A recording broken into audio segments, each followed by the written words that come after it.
Hello, everyone. I'm Steven. And I'm Michael Ijen. And this is In Focus by Seven Wonders, a show where we talk about storytelling and how brands leverage it to grow and build. Today, we have Elie and Frank from Purposeful Advisors talking about their career backgrounds and what they're doing today. So thanks so much for coming on, Frank and Elie. Pleasure to be here. Our pleasure. What I'd love to do just to kick things off is each of you just to give a brief background on your careers. Frank, we can start with you if you just want to share a little bit about yourself, how Purposeful Advisors came to be, but what your career looked like even prior to that and what you all are doing now. Love to. Thank you. Lifelong PR comms guy, I guess, is the overview of my background. I started in strategic communications with a firm called Brunswick in London, was there for about 10 years, and then came to sort of help build their US operation in their New York office. From there, I went from agency to in-house, where I was head of communications at Reuters, and then later global head of communications for NASDAQ. It was good to get balance of experience in both agency and in-house roles, and then I decided it was time to be entrepreneurial and joined a firm called Social 360, which was a media monitoring company to do sort of operational things and help build a business here. But then I found I missed the advisory side of life and kind of went back into agency world and started my own called Purposeful Communications at the time. It was now Purposeful Advisors. And during that time, as I was building that, met Elie. Didn't meet Elie. We've known Elie for years. We both worked at Brunswick together, and I won't steal his thunder. I'll let him talk a bit. But, we put our heads together and decided to join forces and sort of go from there. Awesome. Thank you. I definitely have a lot of questions about each of those different phases. But before we get to that, Elie, I'd love to hear your background as well. Sure, and really happy to be with you guys and to see you again. I kind of fell into this profession backwards, sort of fell into politics when I got out of school with no real direction, knowing that that's where I was going to go, and then did that for a few years and worked at a couple small PR firms, and then started at Brunswick, as Frank mentioned. It's October 2024 right now. We met in November 2004. So we're coming up on our 20 year of knowing each other. From Brunswick, I worked at a few public affairs firms, Public Strategies, Sloan & Company, Glover Park Group, Kivit, which is now part of Avoke, and then put out my own shingle in 2015, mostly because I wanted to work for the kind of clients I wanted to work for, not that somebody else was working for. So I was working on some really interesting stuff, working closely with a firm called Crumpton Global, which is a geopolitical strategic risk firm. So I was working with them, and then as Frank mentioned, we reunited. We never really lost touch over the years, but reunited on this side of the Hudson in New Jersey, and over probably too many beers, decided it'd be a good idea to join forces. Awesome. That's the start of a lot of great stories, I feel like. They usually go one of two ways. Yeah. Yeah, it's interesting because it was during COVID, right? So we found the one brewery in Hackensack, New Jersey that had a tent outside where you could actually sit and have a conversation. So yeah, the beers were necessary, and so was the outdoor space. Cool. So Frank, just going back to you, I'd love to hear a little bit about your experience. You said you were at Reuters and then at NASDAQ. How do you get from where you started to the position you were at to be the global head of communications? That's pretty cool. Yeah, it was an interesting journey. And sometimes I question myself how I got to sit in those seats, but I'm glad I was able to. Working for a firm like Brunswick, and not to be promoting that firm overly, but it's a pretty amazing place in that, you learn a ton working there. And I think that they are always sort of pushing you to kind of go out into the world and become a client. I think they're not pushing, but they certainly support it. And frankly, when I left Brunswick, I went into Reuters, and the entire in-house team at Reuters was ex-Brunswick, right? So they're just looking for smart people who can come in there. And then you immediately hit the ground running, right? Because you know everyone there. There's no need to get over the awkwardness. And the interview process is really easy because, you know who you're going to be working with. And you work at a very high level, and it was fascinating. So Reuters was great. Reuters was essentially UK-based firm. It's a global firm, but its headquarters were in London, and it was trying to be this bigger beast. And take on the US market. So they were starting to develop a comms team that had US and UK experiences, which is what I had. So came in there to start building that over here. And then the management team migrated over to the US, and then it was acquired by Thomson. So then it became Thomson Reuters. So that was fascinating. And NASDAQ was the same thing. It's sort of progression. And once you get an in-house job that's to that level, the other ones sort of find you. If you're going to leave. So after the acquisition by Thomson, it was time to go, right? New management came in and they want to bring in their own people. So then you put out the feelers to see where you might want to go. And it didn't take long at that point to come to NASDAQ. Interestingly, they were looking for someone out of the politics world because, as NASDAQ was Washington based, that's where it was sort of born in DC. I sat with the CEO quite late in the process and tried to convince him that what they needed was someone who's kind of had a stronger media relations experience. Like, how do we change this brand to be what I think you want it to be?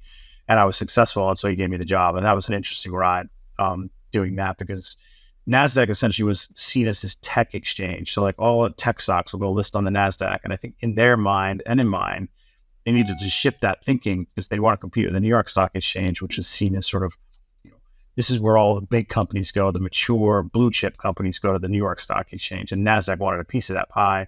So we shifted thinking to it's the brand, it's the exchange where innovators go, and innovators could be in anywhere. It doesn't have to be the tech space, and you'll see now that has evolved and done really well for them. They're not just a tech exchange; they're just an advanced, innovative place for companies to congregate. So I was really quite fortunate to be part of all that. That's so awesome. Yeah, I mean, NASDAQ through and through, as you know, NASDAQ's one of our clients, and we've seen through and through NASDAQ is an innovation exchange. I think that's been true since you've been there. And when did you say you were there? 2008? I'm going to have to look that up. Yeah, I think so. It was 8 to no. Yes, it was 8 to 10, something like that. Yeah. So the brand's grown a lot since then too, which is awesome. I have a follow-up on that, Frank, and then we'll move back to Elie here. That's such an interesting shift of thinking like tech, but the transition to innovation more broadly. In terms of the theme of the show of like storytelling or like how that messaging is being conveyed, what were some of the strategies that were employed to communicate that? Like, what was the thinking or just overarching vision to get that into the world? Yeah, it's a good question. So, I mean, initially it was shifting from a Wall Street kind of presence, so NASDAQ were in Liberty Plaza down around Wall Street was their headquarters. But as you know, the market site at Times Square, it's like, they kept their thing was it's the center of the world. And it kind of is. It's the crossroads of the world, I think is how we described it. And it was this incredible studio space. But what I recognized quickly is that all these amazing people are coming through here to either ring an opening or closing bell or just to visit, but no one was thinking to talk to these people and utilize that to promote the company. So it's like David Cameron, the Prime Minister of the UK at the time, came to visit. No one asked him any questions to camera, where he would be willing to do that. And others, and you have IPOs, so like Tesla IPO there, Facebook IPO there. So it's sort of, you can position, and we started to position the content we could create from there just by having all these amazing people congregating around the brand. And so that's what we started to do. And it wouldn't be just the Mark Zuckerbergs of the world. It could be the CEO of a trucking company that was kind of innovating in that space with how they might GPS track back in the day. I mean, it's different now. So we started doing that too and folding those people in. And then other people who weren't, exchange people at all. You'd have like movie producers and the cast of Wall Street came in, and you could see them all kind of being freaked out, but it was making this environment where it felt very normal to have all these amazing people in a room, and it wasn't exchange anymore. It didn't feel like that. It just felt like really smart, innovative people all congregating around that brand. And that was the basis of it, initial build on it. And it's grown from there. So they've completely rebuilt the studios now. So it is just a media center. I always saw it, it's not a financial services company. It's like eBay for stocks, right? It's this digital platform that is innovative, right? So that should usually get innovative brands around it. Anyway. That's so interesting. I mean, because I feel like with the work that we do, so much of what clients are asking for is to just increase their visibility through content creation, essentially. It almost seems like what you were building at that time with them was instead of like a transactional relationship where people come in, go out, do their thing. It's like turn it into a content studio, basically, like turn it into its own little network in a way. That's super interesting. Cool. Okay. Moving back to Elie as we work the independent channels of how you all then became a joint force.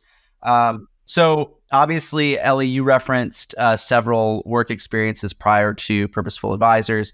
The one that piqued my interest just looking at your LinkedIn was working in Clinton's post-presidential office. How did that come to be? And what were some of the challenges, or like, what does that look like? Like, what does communications for a former president look like? Yeah. So it came to be from sheer dumb luck. It's an absolutely ridiculous story that kind of led me into this career. I really didn't know what I wanted to do after college. I traveled a little bit, thought about law school, grad school, business school, no idea what I wanted to do. And I was reading the New Yorker, probably 2-3 weeks behind when the issue actually had come out. And in the Talk of the Town section, there was an article about how the president's recently opened office in Harlem. So this was the tail end of 2001, sometime probably late November, December, that they had put an ad out to the poli-sci department at Columbia looking for interns. So, it was kind of tongue in cheek that, Clinton's looking for interns. Because, it's still that whole experience at the end of the 90s was still fresh in people's mind. But they reprinted the ad in the New Yorker article. So I just sent in a resume. And that was that. I mean, like it was just sheer dumb luck. It's not like my parents were donors or I was, an active, participant in the campaign in 2000 or 96, like none of that. It was just sheer dumb luck. And even sheer dumber luck. When I was there, it was, well before a Plain Global Initiative existed. It was 13 people, the president and a dozen Secret Service agents on 125th Street with great southward views of the park. And it was, he was trying to figure out what to do with his post-presidential life. He was working on the book, obviously. They had some legal debt that they were working off. Hillary had been recently elected to the Senate. So it was an interesting time to be around all these people kind of trying to figure out what the next steps were going to be. And for the president to really try to figure out what he could be most effective as. And that kind of coalesced in the 8 or 9 months that I was there in 2002 around sort of his ability to be like, he could bring people together to solve problems in a way that other people couldn't. And that was sort of the genesis of Clean Global Initiative on the back end of that. But from a communications perspective, it's drinking out of the fire hose. I didn't know that like media relations or public relations was a thing when I was in college. Like I read the newspaper, but I didn't know what went into writing a story or how that came together. So, one second I'm talking to Larry King and the next second I'm talking to, somebody from the Cleveland Plains dealer denying that there's a 3-breasted intern in the office. So it was nonstop kind of, and then you have to staff the president during an interview or an event. And that's, really intense. Once, somebody of his stature kind of expresses his disappointment in something that you've done, it's really hard to get upset when another boss does that at any future point in your life. It was an incredible experience. It was the big things, but it was also the little things, right? It was like watching him interact with, Nelson Mandela, and then 2 hours later, watching how he would interact with a 6-year-old who was in the office, and he would get down on his knee to get eye to eye with the kid. It was very much, he is a master communicator and he's the explainer in chief. And it was really it was phenomenal kind of learning experience to be around the people that were around him, and then kind of I've continued kind of in that world for the last 22 years, thankfully. It's a tight-knit group and I'm sort of involved in it a little bit.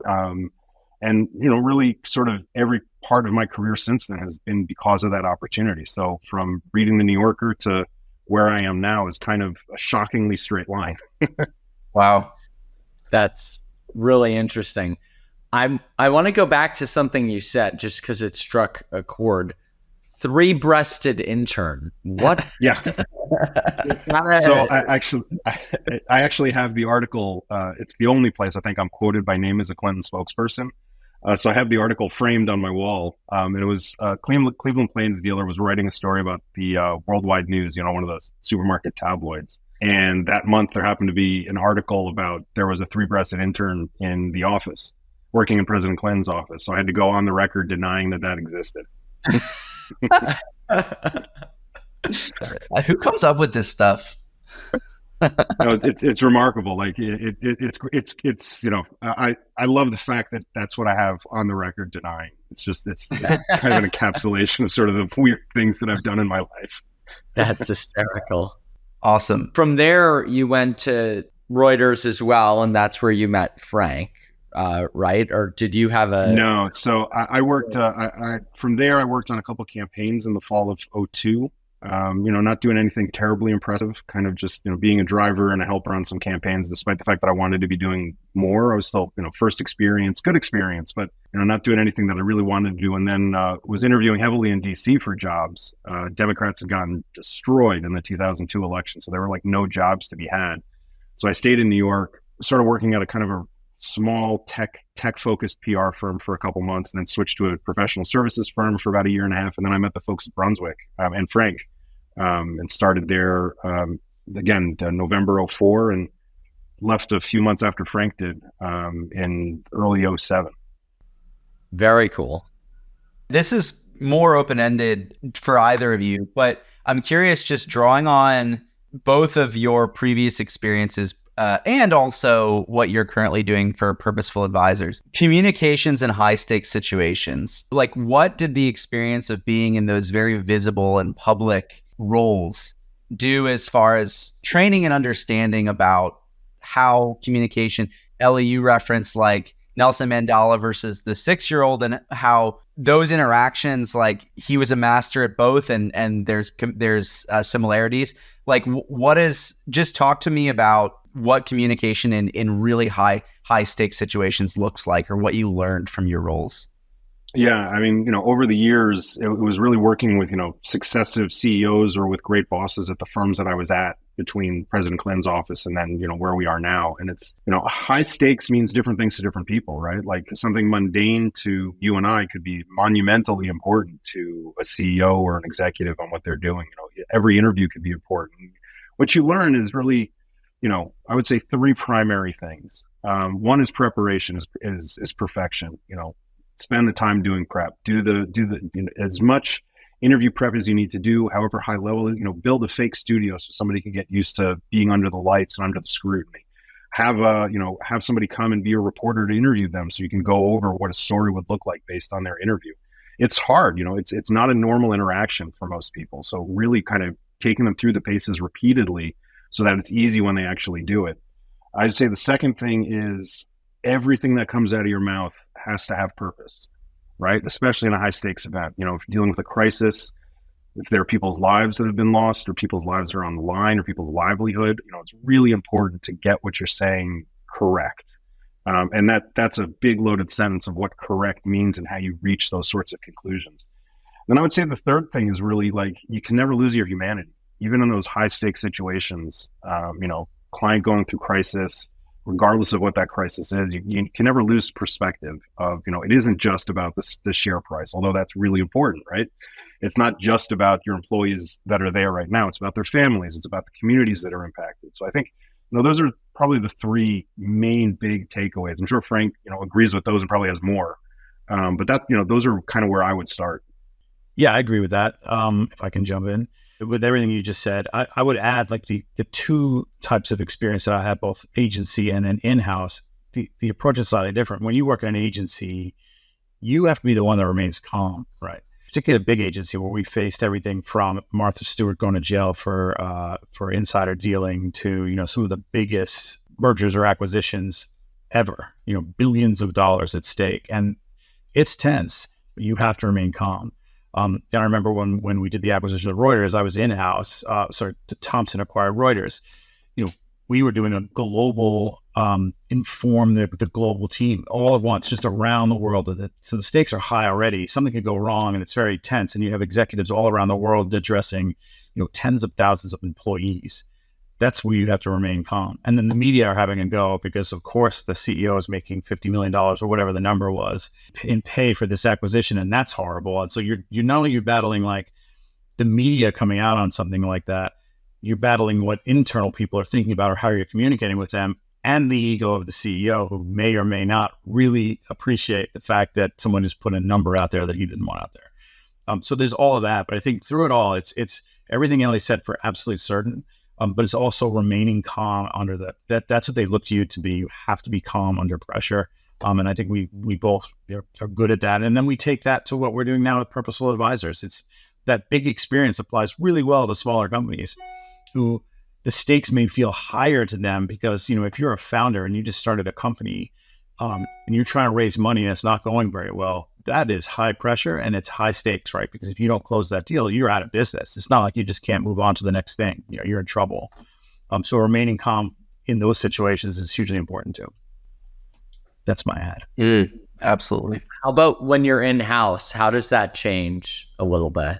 You mentioned more when you're on the agency side, you have to stay calm. How about when you're in-house? Can you go a little more crazy, or is it staying calm?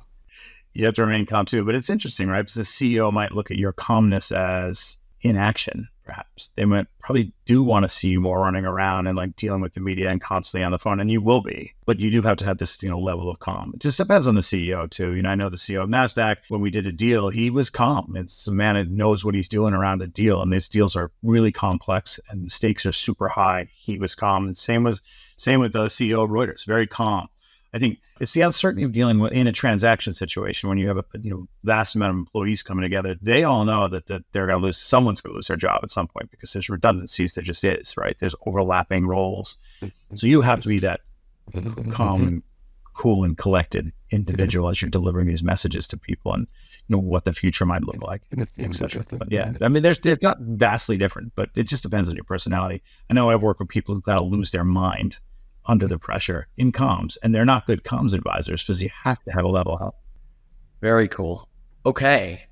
I think it would be a good place to transition to purposeful communications and then advisors and like what that progression was. So either of you open field to just talk about the formation of the organization and what you are doing now, leveraging the experience that you have.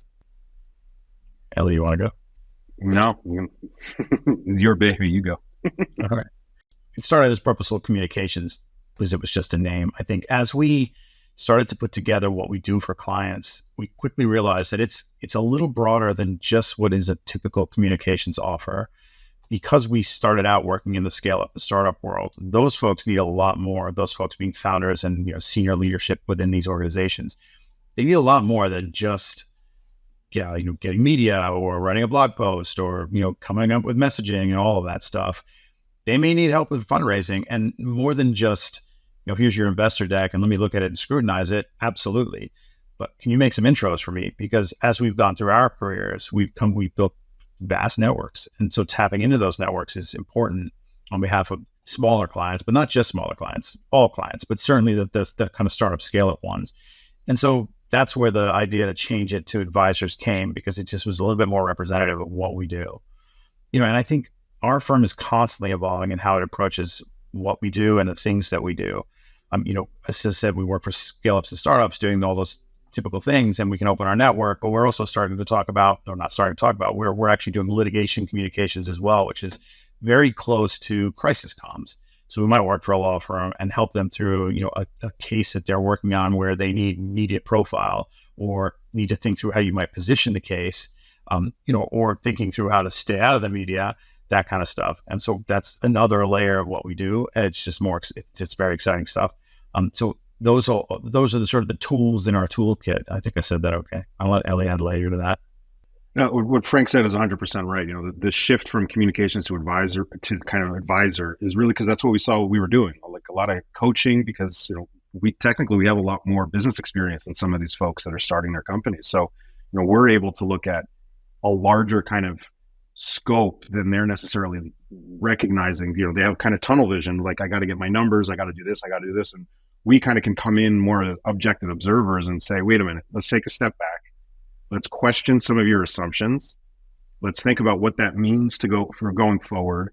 Let's take a look at kind of what your risk map looks like. If you're making something that people are going to be using, there's likelihood that thing is going to go wrong at some point and somebody's going to get hurt. Do you have a crisis plan in place for sort of the things that you know are likely to happen and what that impact's going to be. It's all about, it's risk mitigation at a variety of different levels, because there are risks at every step, right? A risk is not getting your brand out there. A risk is not raising money. A risk is identifying those things that could go bump in the night. So I think, that's where kind of that advisory part comes in, is that because of the experience that we have, and frankly, the gray hair that we have, is we can bring that to bear for large companies, middle-sized companies, small companies, in a way that, frankly, a lot of PR firms just don't have that capability. Frank said, he's right. We don't want to be, advertising for Brunswick, but it's one of those firms that does things right, and there aren't a ton of them. We think that we're one, but we're obviously a different size and scale. Right. The premise, sorry if I go on. The premise of Purposeful was taking that big brand, big agency experience and making it available to firms that couldn't really afford it. We're not trying to sell ourselves as a cheap option, but they can engage those big firms, the scale-ups, the startups, but they need the help and they need the expertise. So that's kind of where that's how we're positioning our firm. I have a follow-up, and then Michael, happy to shift over to any questions you have. But what role does visual storytelling and visual media play in what you all do? Obviously, we've collaborated on things historically, but as you're thinking through client profiles and client strategy, what role does visual media play in all that? A huge role, right? And it's evolved immensely over the 20 some odd years I've been doing this, right? And I remember having a conversation with a reporter about the use of blogs, like the move from campaigns using it to corporations using it, right? And sort of the evolution of kind of that less polished, more kind of authentic communications that corporations or associations were starting to use, and kind of how that has changed drastically with the span of social media now into the quick use of video. So, visual storytelling has always been important. I think the fact the cost of it and the ability to produce in a much more effective way, much more quickly, which you guys are great at, has made it even more impactful, because it's gone from something that is a nice to have to something that has to be done to something that now needs to be done well. And then it's about telling the story, right? So it's kind of that combination of where the communications advisors are coming in with the people who have the ability, talent, and scale and scope to actually bring that to life. Yeah, and I'd add to that, I think, we're in a visual world. People are used to seeing and hearing, not just reading anymore. It's like the TikTok environment. I know it's a dirty word in certain circles, but it's true. I mean, that's how everyone consumes things now. It's like, I have to see it. And to Elie's point, keeping that concise and communicating effectively is huge. And I remember when, email came out, I'm that old, right? I remember there wasn't, external email. When I worked in London, there was internal. You could send an email to your colleague, but you couldn't send it to the wider world. People were getting in trouble once it started going outside, because they didn't know how to write for email communication. They knew how to write a press release, and they knew how to make a phone call, but they didn't necessarily know how to write. And that what they were writing was kind of permanent. And then it kind of evolved as everything moved to the palm of the hand, and you're always looking at your phone and looking at visuals as the screens get better and all the rest of it. That's another way to communicate. So having firms like yours in place who can not just do the video, but can advise on how to create the right type of video is critical for comms. It's kind of the way of the world. That's everything moving in that direction. It's there now. Everyone needs to communicate visually, as well as in a written form. That's how comms has evolved. And where do you see on that same track? So we've gone from where you started to where we are now to where do you see the future of Purposeful Advisors? I think we'll rule the world soon. I think we're going to own. Yeah, I was going to say retired on a beach after selling the company. We drive my Ferrari off into the sunset. No, I wish. Seriously though, I don't know. It is a genuine. I don't know, because we didn't build Purposeful to be another giant agency. We like to work with who we like to work with, and keeping it at a reasonable size so that we can enjoy what we do and add real value. Because if you have 1,000 clients, it's hard to add value because you've got a huge team, and then we become managers of that rather than advisors, which is what we really like to do. So, I mean, I don't know. Will we become huge one day? I mean, probably not.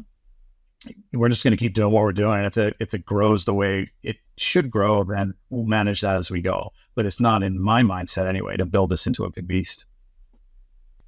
I think, I obviously Frank and I are in agreement on that, but I think, one of the things that we have an advantage of is we get to experiment a little bit more than the bigger firms because we can take those risks. So part of what is enjoyable about the way we've kind of structured this, bringing in people that we know who have expertise in specific areas that we may lack, right? You need polling, we'll bring in a pollster. You need video, we call you guys.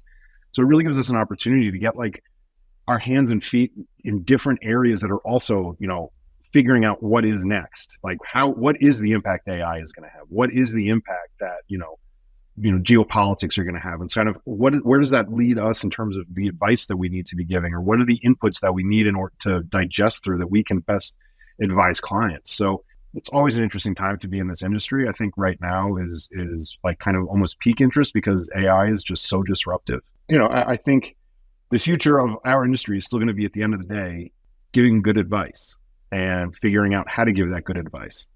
That's it. I'm working with interesting clients. Yeah.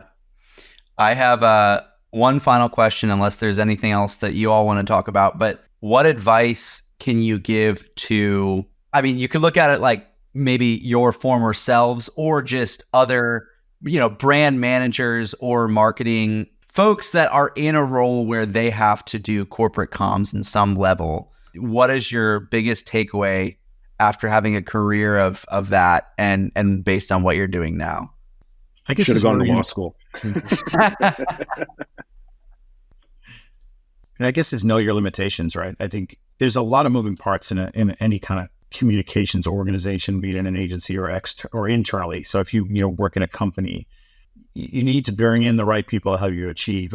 You can't, obviously there's no open book to just bring in as many people as you want. We'll pay for it. It doesn't work like that, but you should know what your limitations are, what you're good at and what you're not. There's no one who's good at everything. So, bring in the right advisors and have the right people around you, and networking is critical to anyone in this space. Build your network because that's where you're getting your advice. And oftentimes you're getting that without paying for it. You're talking to someone smart. It does what you do and they're learning, and you can learn from them and they can learn from you. I think that's over beers in an exterior tent location during COVID.